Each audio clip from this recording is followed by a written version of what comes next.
ఓ పని చేయండి, మీ ఇల్లు డోర్ నెంబర్ 31/1 కదా, 1A 1B 1C అని పెట్టుకోండి. అవసరమైతే కరెంట్ కనెక్షన్ ఇంకోటి పెట్టుకోండి, మీకు ఆ కరెంట్ కూడా తగ్గుతుంది, ఫ్రీ కరెంట్ వస్తుంది.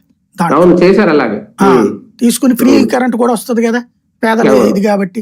3 రేషన్ కార్డులు అప్లై చేసుకోండి, 3కి 3 ఇళ్ళు తీసుకోండి అని చెప్పారు. అట్లా చేసిన బోల్డ్ వీళ్ళు సలహాలు ఇచ్చి వాళ్ళని లాభపరిచినాయి.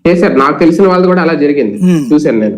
ఇప్పుడు మరి అట్లాంటి సలహాలు ఇచ్చే వాళ్ళని ఇలా సర్వేల పేరుతో తిరిగేటట్టు చేసి వాళ్ళని ఏడిపిస్తే వాళ్ళు పాజిటివ్ గా ఫీల్ అయ్యి ప్రజలకు చెప్తారా? ఇదేంటంటే ఓ రకంగా చెప్పాలంటే అనుసంధాన వ్యవస్థ, ప్రభుత్వానికి నేరుగా ఫీల్డ్ లో అనుసంధాన వ్యవస్థ సచివాలయ వ్యవస్థ. ఇప్పుడు ఇదివరకు వాలంటీర్, ఇప్పుడు వాలంటీర్ ప్లేస్ లో సచివాలయ వ్యవస్థ.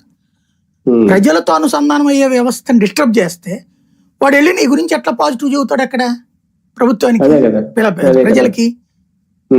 అది మైనస్ అవదా? అది వీళ్ళు అర్థం చేసుకోవట్లేదు అంతే.